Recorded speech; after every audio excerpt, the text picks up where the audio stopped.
Merton and I'm an aeromodeller and an engineer. Join me on a fascinating journey where I show you some of the techniques used in scale aeromodelling. Hello again modellers, and welcome back to the workshop. Sorry it's been a bit of a delay, I've other things going on so I haven't had a chance to make a video. So what I thought we'd look at today, because there was obviously some interest in this, is the equipment that we're going to put inside the little chipmunk. I wanted to show you the servos, the receiver, the ESC that drives it, whether it's brushed or brushless, and the sort of the weights of these things, because there was a few comments that sort of alluded to the fact that they didn't realise you can get equipment this light and this small. So we'll dive straight in and we'll have a look at what you would get if you found yourself an old E-flite model or something, indoor model that maybe you thought you could cannibalise. That's usually a very good way of getting bits and pieces, and I often do it that way. Or you can go the commercial route and you can go to one of the suppliers, Steve Webb Models or Micron or somebody like this, and specifically buy a kit of electronics for the inside of the model. That's another way of going about it. All right, let's take a look. This box here arrived in the post, and it was a second-hand. It was from a crashed model, and I bought all the electronics that went with it. So the airframe was destroyed, was completely beaten to bits. So I said, I'll buy the innards off you. And it was from one of these. I think this was an EDF jet. I didn't really want a great deal of it, but I wanted the electronics. So if we look in here, you can see what we've got. This is an EDF unit, so ducted fan, and I know the jet, I think, was no, I don't know what the jet was, but I can imagine it. It's probably some sort of Vipery type thing, foam indoor model. You can tell by the number of wires on the motor lead, there's 3, that this is a brushless setup. Okay, and there's, I can't even see what's written on the side of the motor to tell me what kV it is, but the kV is the number of RPM per volt that you'll get out of this, and I would imagine the kV on this is quite high because EDF units spin really quite quickly. So therefore, for every given volt, you want quite a lot of RPM, whereas a propeller motor, a motor that you're going to use to drive an air screw, a propeller, the kV can be a lot lower. Anyway, so that's a brushless motor. There's some bits of undercarriage. I'm not really too concerned about them. What you'll see here is what you may have seen already, but I'll show you again. This is a servo. And there's the lead for it. And it's what they call a linear servo. So as you can see, there's a motor, and the motor drives a gear, which you've got to be careful of. These gears do come apart, fall off, whatever, in use. So the motor drives a gear, which drives a bigger gear, which drives a shaft, and it's a threaded shaft. So as the threaded shaft goes backwards and forwards, it's very difficult to simulate. See, as that goes round and round, you might not be able to see it, but the thread drives this little carriage this way, and then you attach to it with a bit of piano wire, or they use very, very thin piano wire for this sort of thing. So you can use anything, thread or piano wire or carbon rod or something like that. Quite often I use 1mm carbon rod with a little tiny piece of piano wire attached to the end of the carbon rod, and you just put a little Z bend in it, and that means you can disconnect them or what have you.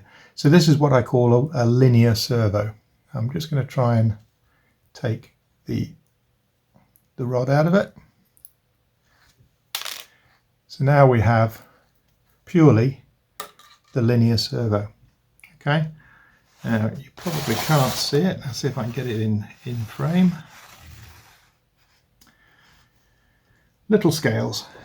So we'll put it on, wait for it to zero out. So I'm just going to wrap the lead around it to try and keep it as a bundle. if it will. Yeah, it will. Let's put it on the scales.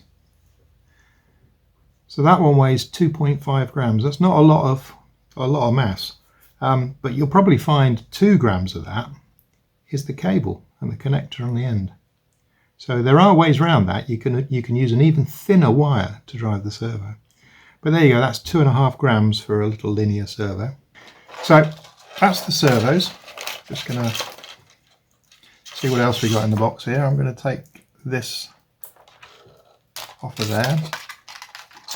And there's another one here. These are just push rods that have been left on since the model was stripped. And here you can see the receiver. And this is a 1, 2, 3, 4, 5, 6 channel receiver. It's an E-flite. It's a Spectrum receiver. And I think this one is an AS3X one, so it's a stabilized receiver. Has a gyro built into it. Now for indoor flying you have to declare if you're using a gyro, and you lose quite a lot of points on your takeoff and landing manoeuvres. But as you can see, you've got sockets for the servos. There's 4 of them here. These 2, that's elevator and rudder. And the other 2 that I showed you before, that's these 2 are from the wings. So they're the aileron, one each side, one each wing, and then these elevator and rudder. And you've also got another spare socket there for something else, maybe retracts or flaps or something like that, but you've definitely got the 4 primaries there. The interesting part is this end. Now you'll have 2 main connectors. Now this one is a 3-wire connector, and that gives away its roll, as well as the 3 chips on the board. And this is the ESC, and this is delivering a brushless feed, so an AC feed to that motor. And the connector, I don't know what the names of the connectors are, and you get into a right model with connector types, but you can Google the web to find out what they all are. So then that connects the motor to the receiver, just like that, and comes apart not easily. You can end up breaking things just trying to get them apart. So that's the motor, the 3 wires that do the motor, and then these 2 wires are for your battery. And it's quite an odd looking connector that's on the end of that one. It's possibly 2S, which is why I'm not recognizing it. I haven't got my glasses on, so I can't read it. But these little indoor models are quite often 1S, but then when you get onto the higher powered EDF units and some of the more aerobatic models like the Beast, that can be 2S. And this is where the battery would plug in straight on this one. Okay, so this is a typical high-powered setup for an EDF jet indoors. Okay, and what you do is you just keep your eye open on eBay, and if somebody comes up with a crashed for repair or parts type thing, then there you go. I will say that I really do not like these linear servos. They get noisy really quickly, they don't move very quick, they're not very fast, and they're very notchy, and they're not very precise. They don't always center exactly where you need them. So if we now look at something that's more commercial, this is a kit that you can get through Micro Aces, and it's what they call their brushless pack. It's a 1S brushless pack, this one. And this one is a DSM-2, which is a Spectrum protocol, and this will work with the early Spectrum transmitters. It must be DSM-2, DSM-2 or DSM-X actually, this one, either of those 2, but they're both quite early protocols on the Spectrum, so you've got to be careful that you get the right bits with the right bits. So in the kit you get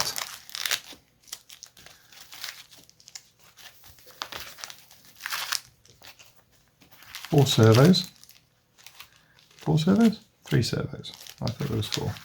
But, so 3 servos, typically rudder, elevator and ailerons. You get this dinky little thing, which is lovely. I'll take it out of the bag so you can see it. This is an AP05 brushless motor. I can get it out. Complete with a prop adapter.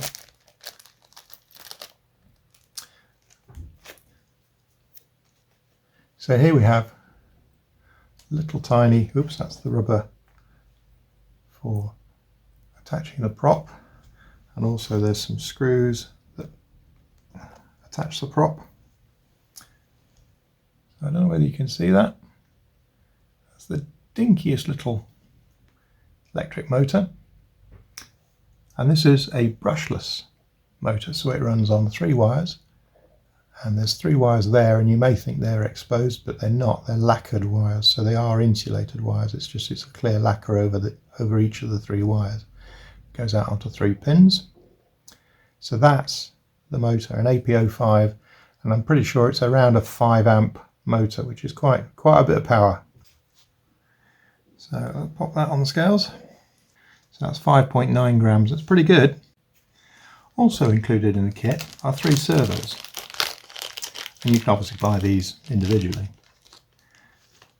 Now this looks just like your larger cousin, a normal RC servo. 3 wires, connector on the end. And you also get, within the kit parts, or with servos like this, you get a sort of an assortment of horns, just like you do on the much larger servos. So let's have a look at the weight of this little beastie. It's advertised as 1.6 grams.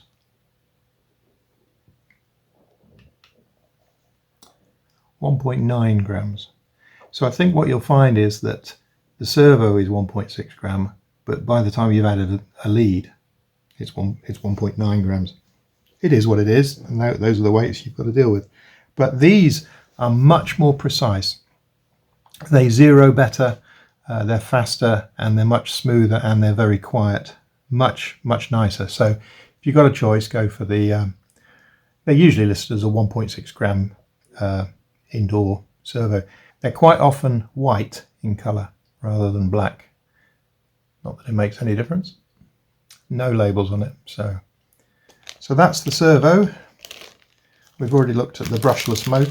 The brushless motor. You also get a suitable propeller to match the motor.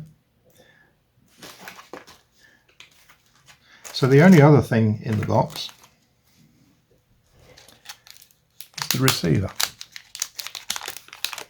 This receiver, you'll see, is quite a bit smaller than the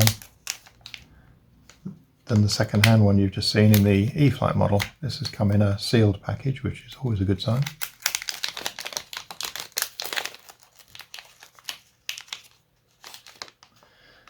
And here's the small receiver. Now this is a brushless receiver, so there's 3 wires to the motor, and the 3 wires come off of that plug there. You can see them. So you can either make up a plug for it, or you can solder it straight to the board. You can do it whichever way you want. I would suggest you find a suitable plug that will mate to that, and that in itself can be fraught, but you can contact people like Micron, Steve Webb Models and stuff, and tell them what you've got, and I'm sure they'll supply you with something. I think with this one, as you can see, just about see through the packaging, the AP05 motor has a suitable plug already on it, ready to go onto the receiver. This is the aerial, that's all it needs, and you can see this one is a 5-channel receiver, so you've got the 4 connectors ready to take those servos, and then you've got the connector for the motor, and then you've got a fly lead of 2 wires, black and red, which is where the 1S typical E-flight type pin layout, this is where the 1S cell connects. Let's see what that weighs, shall we?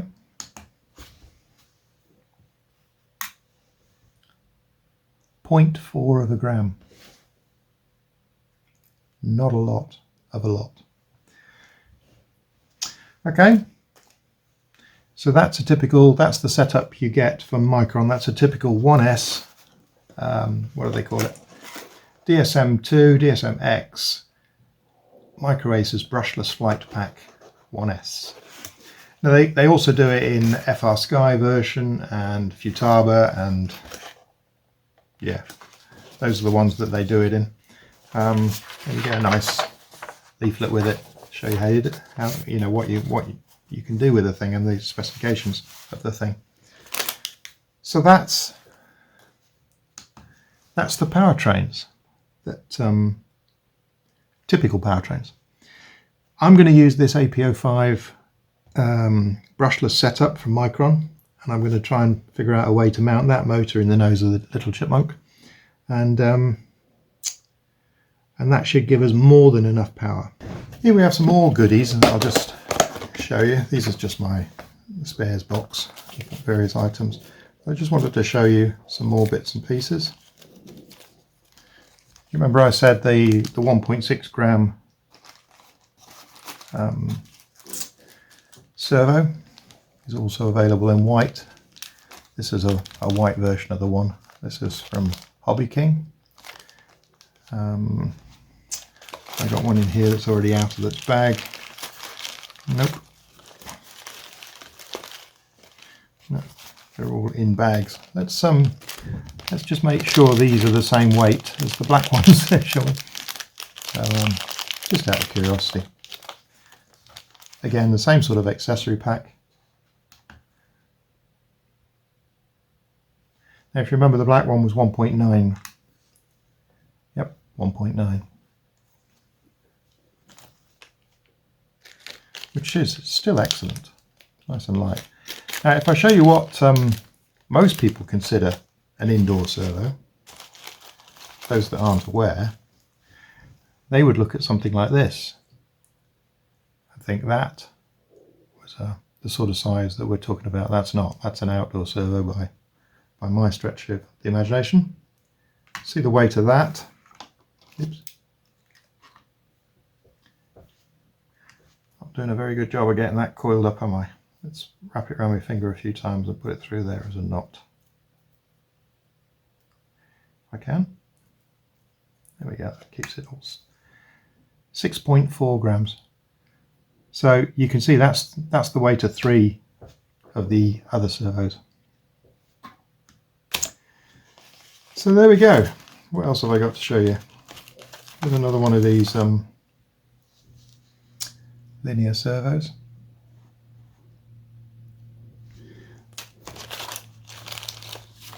Blue one, very similar. They're all the same sort of thing.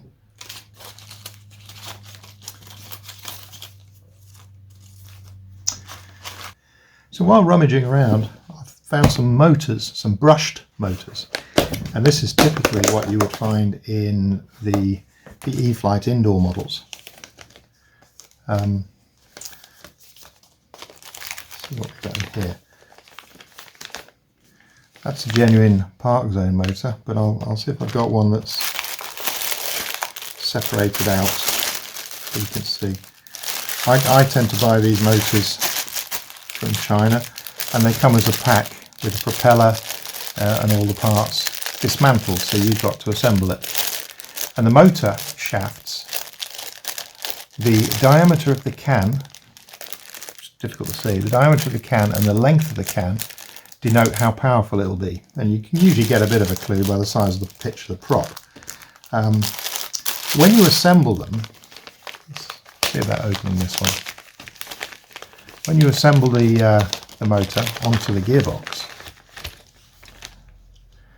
this is what you end up with. Okay, and it's like a plastic frame, the motor mounted in a sort of a cylindrical hole, with a gear at the end, and that gear drives a shaft with two small phosphor bronze bearings, and on this end there's a little tiny plastic. It actually threads, and what you can find is that the end float gets too great on these, and you can tighten it just by doing that screw up. It's not, well, it's not a screw, it's a threaded piece of plastic on the end, and if that comes off or moves, you can end up, in fact this one is partially in that situation now. If you look carefully on the edge, you can see that the big motor, the little motor gear, is not really aligned very well with the big gear. It's right on the edge. It'll work like that and it'll be fine. But what I would normally do is adjust everything so that that was a little bit further back, so that it was more in the middle of the gear. And these, there's a special grease you can get, or oil you can get to oil these, and that makes quite a big difference, because as you can imagine, under 1S you're only running at 4 volts. There's not exactly a huge amount of power in these, so any friction between those two gears or in that shaft, and it can really reduce your power. So that's the kind of motor you'd get in your E-Flight Cub or your Champ or something like that, this sort of thing. And these, it usually mounts on a foam block somewhere in the nose, and these 4 pins push into the foam, and then there's usually a blob of Yoo-hoo or Pour, something like that, contact adhesive glue that holds it into the foam. You can see you've only got 2 wires.